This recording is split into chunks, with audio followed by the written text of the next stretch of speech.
Following on our previous segment where we talked about how to have the accountability conversation, we're now going to talk about why accountability conversations can be so difficult for so many managers.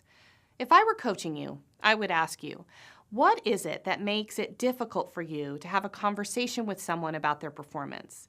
Why is accountability difficult for you to talk about? You would have your own experience and reasons for that answer.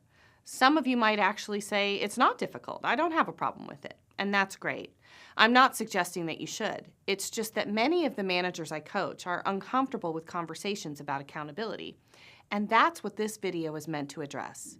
We'll talk about some of the key reasons why these conversations can be difficult and what we can do to get past these hurdles we have in our minds and just have a productive, meaningful conversation. I think there's some key reasons why people struggle with having conversations with other people about performance. And I want to make sure that we're talking about here, it's not always just when performance doesn't go well. Sometimes managers are uncomfortable giving positive feedback, right?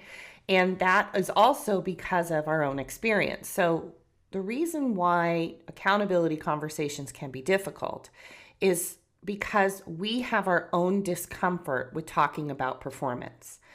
And that could be because of our own experience. So quite possibly someone gave us feedback at some point in our lives that was very uncomfortable, or we've not really ever had to give a lot of feedback, so we feel uncomfortable.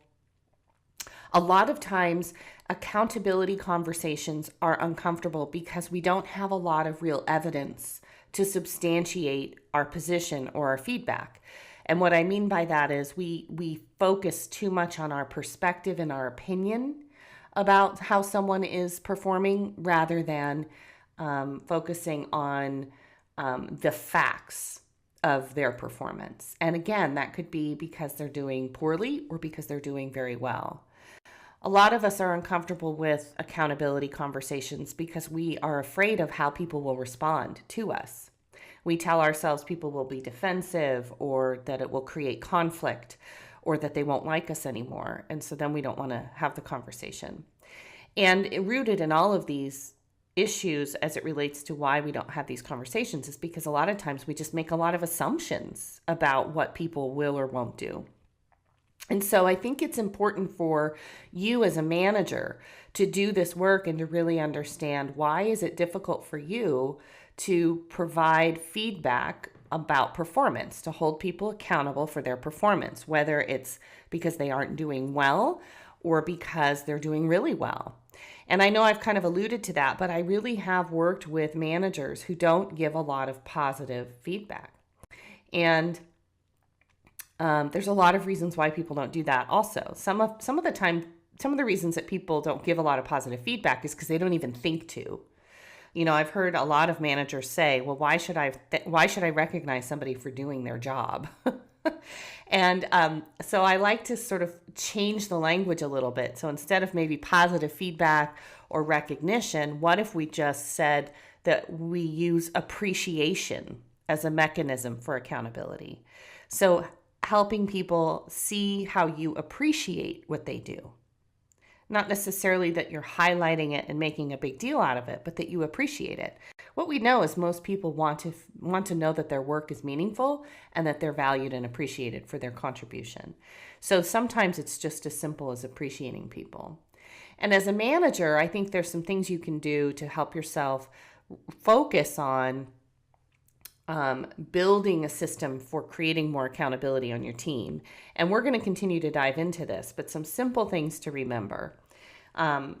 You've got to have a consistent way to communicate with your people one-on-one. So whether it's a weekly one-on-one, a monthly one-on-one, quarterly is a stretch, but that's okay if that's all you can make work right now. And then as far as accountability for people who are doing well, I would say have something that triggers you to do that once a week. You know, even just a quick email to people that says, hey, we really appreciate what you did on this project. Thanks for working a few extra hours. Thanks for your brilliant idea you offered. That's made a big difference. Just something that you can recognize in people on your team that helps, again, account for their ability, and not just when it isn't good, but when it's also very good. This is how we continue to build high performing teams. And again, as a manager and as a manager who coaches, this is the goal, is to build a high performing team. And the way we do that is we acknowledge performance when it isn't going well, and we also acknowledge performance when it's going very well. And we need to have both to have a really synergistic, high performing team, and a team that really understands what accountability looks like.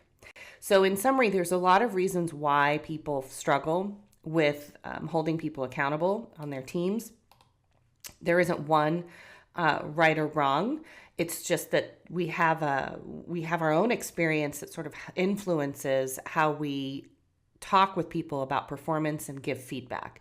And so we're going to keep talking about what accountability looks like and how to build some structures around that to help you in our future segments.